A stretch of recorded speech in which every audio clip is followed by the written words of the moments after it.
Gaurko musika zuzenean telebista saioa grabatzeko Elorrixora etorri gara. Han taldeko kideekin egin dut hitzordua, argitaratu berri duten Laino Zulatuak diskoa ezagutzeko. Rock instrumentala jorratzen duen taldea da honakoa, eta diskoa gehiago ezagutzeko Entsegu lokalean egin dugu hitzordua. Gaur, gurean, han.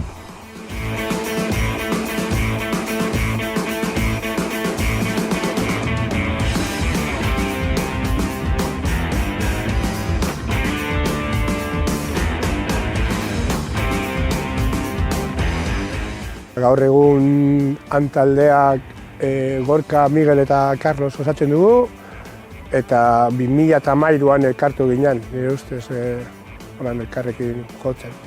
Gorka eta biok hemengo talde batzugaz, Miguel Kanarietako talde batzugaz ibili izan, eta lehenko eta Gorka eta biok hasi ginen abesti batzuk egiten, eta gero, bateria bat behar gendun, Miguel gonbidatu gendun, eta horren ostean ja, abeslari bat behar gendun, nerea hurbildu zen, da osatu gendun lehenengo han proiektua. Lehenengo diskoa laukote moduan, nire abeslari moduan zegoela, 2017an edola gutxera bera kaleratzen dugu, Bombereneakin. Bigarrena beratu, horria 3 formazioakin gaude, eta abestera ausartzen geha apur bat, eta 3. diskoa hau azkenengoa Laino Zulatuak guztiz instrumentala egin dugu. Exacto. La intención es vernos, crear, componer, grabar y tocar. Esa es la intención de la banda, pasarlo bien y que la banda suene.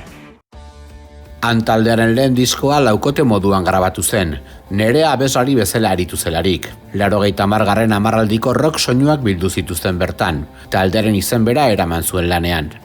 Bai, hala da, zeratzen geha gure aurreko influentzia eta ez baliatzen geha abestiak sortzeko, eta, kasu honetan nereak bere nortasuna jartzen dio taldeari. Orduan, musikaz aparte, bere hitzak eta bere ahotsa, non, kokatzen gaitu, leku baten, musika mundu honetan.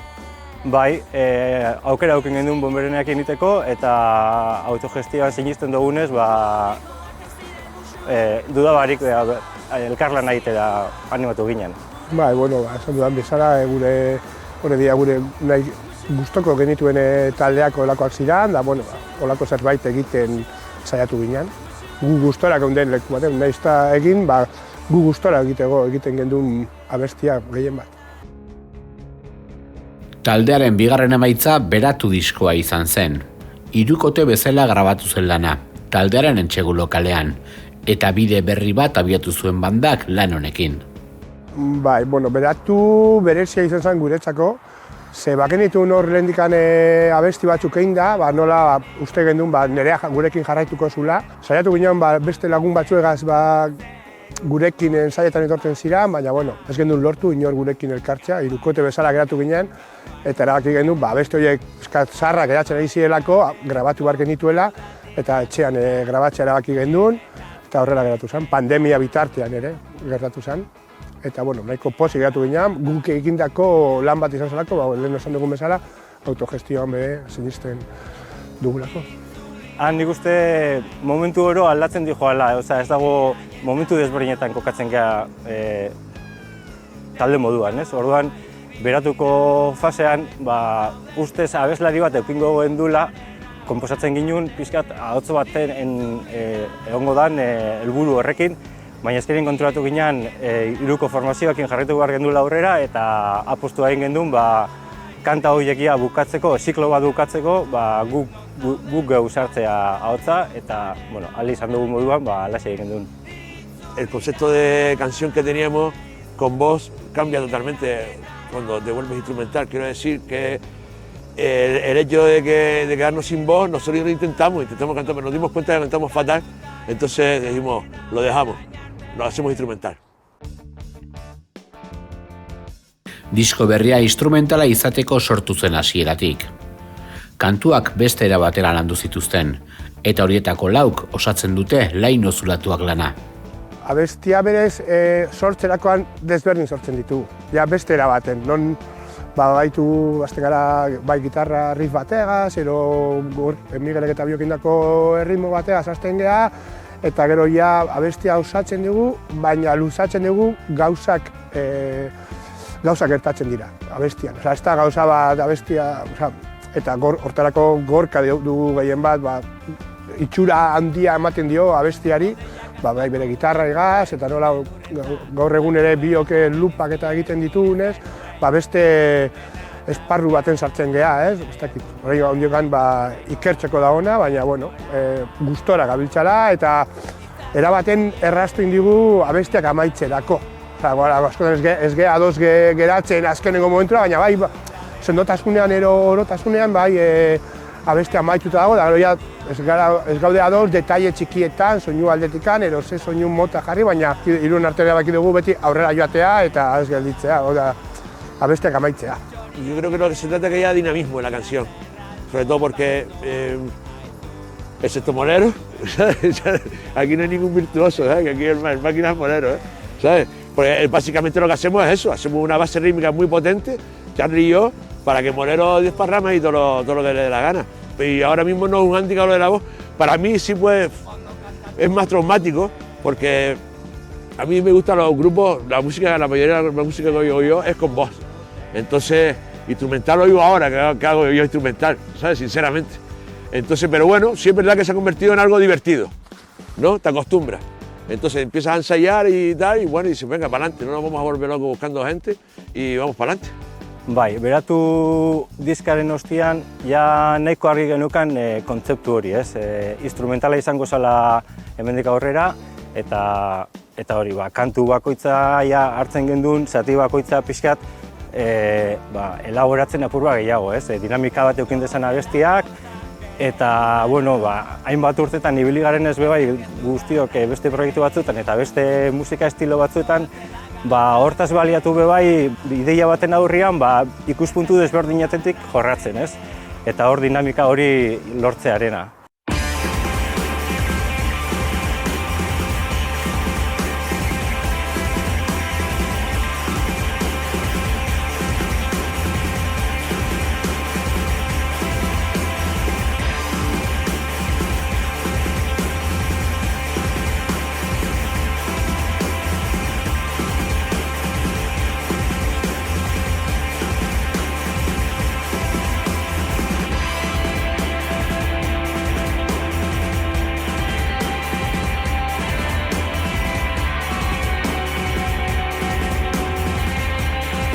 Musikalki taldea ez da leku bakar batean kokatzen. Hasierako rock sustraiak mantentzen dira, eta denboraren poderioz erritmo eta eragin berriak gehitu dira. Galdera oso zaila da, ni ustez, ni nire taldea egiten duana, esateko zer dan. Ni uste bai dugula 80. Marka horren osteko rock, post-rock, musika horren influentziak, baina bai dekogula gu bakoitzak, ikasi dugu, ibili gainerako ikasten, gure instrumento bakoitzarekin ikasi dugu, beste arlo batzuk, beste musika mota batzuk entzun izan ditugu, eta horrek aberazten du gure taldeak, ez? Bai, Gorka gitarrakin ibili da, ni bajoakin ibili nintzen ere bere garaian ikastena, eta hori ikusten dela, gure abestietan. Musikalki ideia bakoitza ikuspuntu desberdinetatik jorratzen saiatzen geha. Eta horrek eramaten gaitxuna da abesti bat alde batetik jotia eta beste abesti bat beste alde batetik. Baina hori, nik uste abesti guztia daukatela zerbait muinean, ez? Musika tresna bakoitzak inoiz baino garrantzia handiagoa dute disko berrian. Carlosek jotzen ditu baxuaren lausokak, nortasun handiko erritmo sendoak lantzen ditu, eta batzuetan luperrekin jokatzen du atmosferak sortzeko. Ni uste nota asko ez daudela, bai egon daitezkela golpe asko, eta olako base sendo bat lortzea ez gustatzen zaigu. Badaude beste abesti batzu, igual oso esan genezake jauzi gehiago dituztena, toke gehiago, nota gehiago egaz, baina basikoki sendoa guztien akura nire ustez, hanen dako, ez dakit, hori nire taldekidek esan barko dute, baina basikoa da, gaur egun, azkeneko diskorako jarri dugu loop bat, non nahiko lotua gaudez, egia esan, bai ditugu base batzuk grabatuta, eta goaz linkaturi bainik eta gorkak, programa bateri, non goaz denboran, lupak sortzerakoan, denboraz ez joateko. Eta bestela beste distorsio bat dago, eta jazta, hori da, basikoa. Miguel da taldeko bateria jotzailea.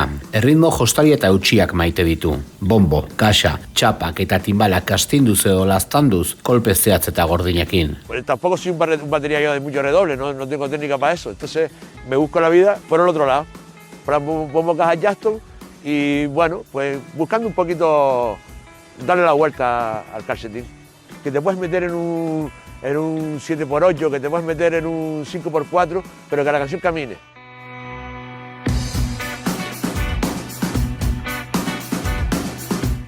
Gorka da taldeko gitarra jotzailea. Esperimentu eta saiakera ugari egin ditu pedal eta ampliekin jolasean. Disko berriko kantu bakoitzean gitarra ezberdinak irudikatu ditu, emaitza berastuz.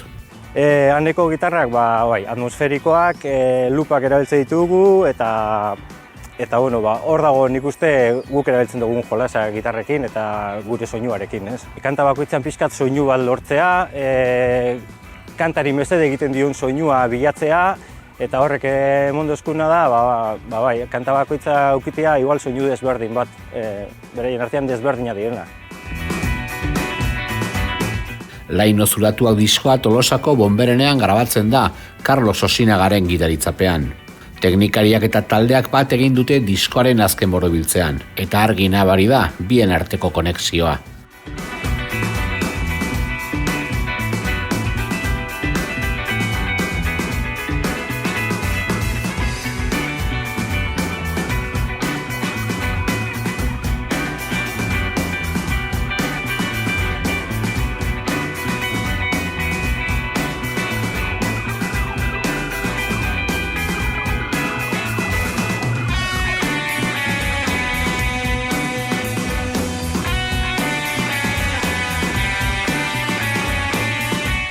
Bonberenera goaz diska grabatzera, txapekin, eta nahiko harin egin gendun grabaketa.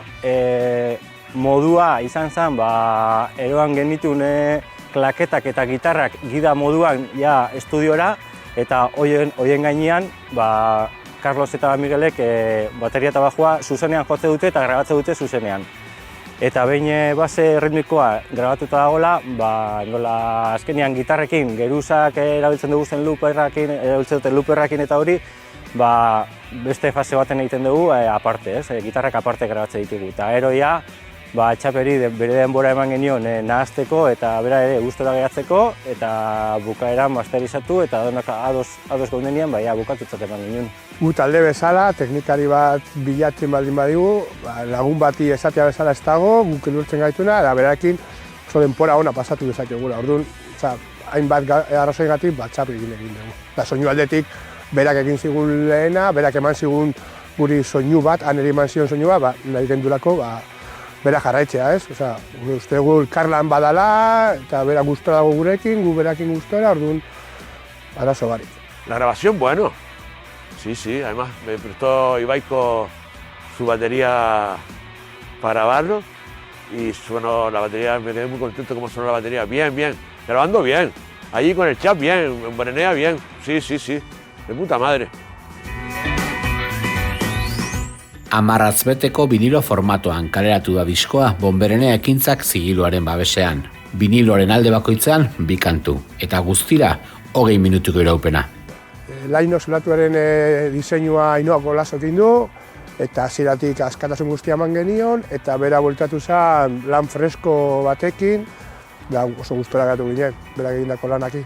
Eskuz egindako lan bat izan zen, badau olako egin genion nolako iradokizun batzuk, zeren eta hasierako letrak oso txikia dira, eta gaur egun gure adineko jenteare da gure publikoa gure adinekoa da gehien bat, beta horreko barko zituen hau irakurtzeko. Bonberenea eukin dugu hasieratik, eta beraiek animatuko gintuen vinilo formatuan ateratzeko diskoa.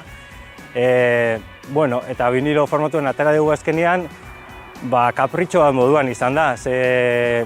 argi dau, oso argi geneukan gure diskoa azkenean zuzenean salduko diala, eta oso kontzertu gutxi emoteko aukera izaten dugu.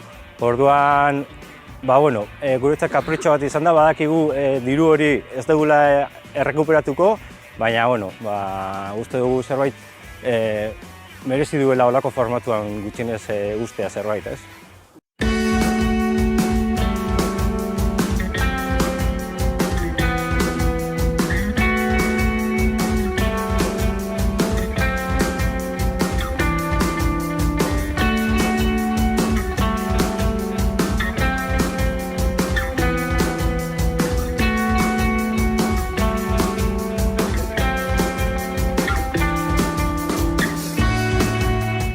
Kontzertu bakoitza bizipen bat da taldeko kideentzako, terapia moduko bat 3 musikarientzako. Musika industriatikat kokatzen dute euren burua, management, agentzi eta komertzialtasunetikat, autogestioaren bidean. Badugu, uste, zirkuitoa, gure eragozpena handiena da gure agenda, nire ustez. Zaila dala gu 3 egun berean jo alizateak. Baina, guri uste gu oso gustora gaudela eta gure lekua dela leku txiki bat. Taberna bat, gaztetxe bat, olako lekuak, nahiko gustora gabiltzala. Nola ulertzen dugun musika da elkar banatzea momentu bat. Orduan, normalean, areta handi batera baldin bazoaz, distantzia gati lehenengo eta da gero gaur egun nola dauden antolatuta kontzertok eta olako gauzak, ez gara ikusten olako baten. Baina ikusten gara leku batera iristen, harrera iten digunen tabernariarekin, edo gaztetxeko jentearekin kartu, itxegin, hori da gustoko dugun gauzak, edo elkarrekin afaldu, beste taldeakin jotze zunien, beste taldea ikusi, beste taldea zu ikusi, olako gauzak, olako kamerinotako taldeak sartzen diela, ez tabela ikusten beste talderi, guzti hori, eta ez pezkat hortik ateka dela uste. Askotan aipatzen dugu, elkartzearena terapia badala guretzako, ez? Eta ensaiatzen egotea eta ensaiatzen egon alizatea gauza handia dela guretzako. Baina zuzenekoetan gozatzen dugu bai. Disfrutar de las mariposas de esos 5 minutos antes de tocar, ¿sabes? Y disfrutar después de tocar, claro, durante. Es lo mejor. Lo mejor que tiene la música es el directo. De hecho, yo creo que si estamos un poco en la música por ir a algún sitio a tocar, conocer gente y estar bien. Eta hor igual aipatzea bebai, musikaren euskal estenan bebai, zoritxarrez, Kronpresak sartu direla eta uste dugu lortu dutela musika industrializatzea bebai, ez? Helburu batekin diru ateratzea, taldeak sartzea plantilla batzuetan, nun beraik manejatzen dute nortzuk entzungo diren irratian edo nortzuk mugitzen diren festivaletan. Eta, guk esan dugun moduan, autogestioan sinisten dugu, gauza txikietan sinisten dugu, eta gauza txikietatik zerbait handia, edo guretzako handia den hori egiten sinisten dugu. Taldea osatzen duten musikariak ez dira hasi berriak, baino hasi berrien ilusioarekin doazen txegu lokalera. Musika noiz nahi bizi daiteke, eta kontzertuetan bezain beste gozatzen duten txeguetan. Kasu pertsolarean, 20 urtekin ez nekin jotzen, eta esan beste mobila bat, jotzea bakarrik, eta gaur egun, teknikoki edo dena alakua erosoago sentitu arren, bestera bat, gehiago disfrutatzen dugula uste. Leheno urduritasun berdina omen da, gutxio, baina jarraitzen dugu urduri jartzen, jo baino leheno, hor badaude, nire beti esaten dut, azkenengo 20 minutu horiek hasi baino leheno ja soberan daude. Ja dana prest dagoenien, da itxuen behar dezula ez, itxaren apurtxoa gehiago, zertarako itxaren behar gehiago, ni join nahi da ondo pasada, hemen zai naude zertarako. Gente gehiago etorteko berdin dio, dagoenien dako jolko deuda, jazta. Baina aldatu inda, baina ustez gu aldatu baielako, musika bera, gaur egun kontzertutara jente gutxio dago, hau da, kontzertu txikietara, kontzertu gutxio doala, ez dago jente interesaturik ikustera ea zer datorren. Ez doa jente ikusten talde berriak, dano doazte talde berdinak ikusten. Eta badagolako gaixotasun bat, ezin zarela geratu sarrera gabe. Ez dakiz talde dara, modan dagoen talde bat, ero ontxe sold out, ero jente guztia erosi behar du sarrera. Eta gero ez doazte beste 1000 talde dauzela musika berdina egiten, areto txikietara. Aldatu da hori, leheno ni ustez jente gehiago joten zara, leku detuetara entzuten ea zer zegoen, egia da, leheno, ez zegoela gaur egun dekogun aukera guztia musika berria entzuteko, oso erraza dekogu, gaur egun mobilakin entzun dezakegu nahi deguna, berria, atzo urtendako zerbait, gaur entzun dezakegu, ero ondala minutu bat urtendako zerbait, zure mobilen entzun dezakezu. Baina jentia fateako joatea, eta gero bebai joatea, eta kontzertuan jarrera izatea. Nire ustez, kontzertu handi hauetara doan jente asko ez doa musika entzuten. Doa egon behar dalako. Guretzako ja terapia moduko da, baina bueno, aparte individualki nik uste bakoitzak gure zaletasuna daukagu musikarekiko, pertsonalki instrumentuarekin evoluzionatzen edo saiatzen gara, ez? Eta grein hori dago oraindik ere, ez? Ez da duela 20 urte geneukan kontu bat, baizik eta kontu hori aurrera joan da eta grein hori nik uste haunditzen joan dela, orduen hor dago evoluzioa bebai, ez? Hombre, hasta que el cuerpo aguante, lo que hay. Esta es la vida de uno, ¿no? La vida, esto es una forma de vida. Esto de la música es una forma de vida y es lo que hay. Mientras tenga dos compañeros así como estos dos, vamos al fin del mundo, vamos. A donde haga falta.